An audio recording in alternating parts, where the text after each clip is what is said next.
બેફામ કાર ચાલકે અકસ્માત સર્જાયો હતો। મોટા વરાછા અબ્રામા 4 રસ્તા પાસે થાર કારના ચાલકે 2 બાઇક ચાલકોને અડફેટે લેતા સર્જાયેલા અકસ્માતમાં મહિલા અને બાળા ઇજાગ્રસ્ત થઈ હતી।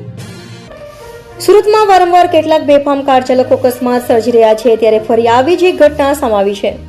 વાત છે સુરતના મોટા વરાછા ખાતેના અબ્રામા 4 રસ્તા પાસેથી પસાર થઈ રહેલા એક કાર ચાલકે 2 બાઇક ચાલકોને અડફેટે લીધા હતા। જે અકસ્માતની ઘટનામાં એક માસૂમ બાળકી અને મહિલાને ઈજાઓ પહોંચી હતી। તો અકસ્માત સર્જી કાર ચાલક ભાગી છૂટ્યો હતો, જ્યારે અકસ્માતની ઘટનામાં ઈજાગ્રસ્ત થયેલી બાળકી અને મહિલાને સારવાર માટે હોસ્પિટલે ખસેડાયા હતા। હાલ તો સમગ્ર મામલે પોલીસે વધુ તપાસ હાથ ધરી છે।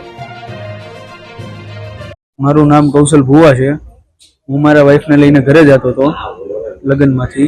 મારી આગળ એક લેડીઝ ચાલ્યા જતા હતા, એને થાર વાળાએ ઉડાડ્યા।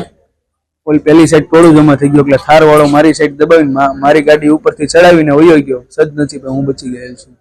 કેટલા લોકોની ઈજા થઈ? બે એક લેડીઝ હતા ને 2 છોકરા। કોણ કોણ ગાડીમાં કેટલી ફાસ્ટ? થાર વાળો ફૂલ સ્પીડમાં હતો। થાર વાળાને ઉતાર્યો પણ નીચે ન ઉતર્યો, પાછળ માણસો ભાગ્યું, થારને કાચમાં પથ્થર ને એવું બધું માર્યું, તોય કઈ થયું નથી, એ ભાગી ગયો છે।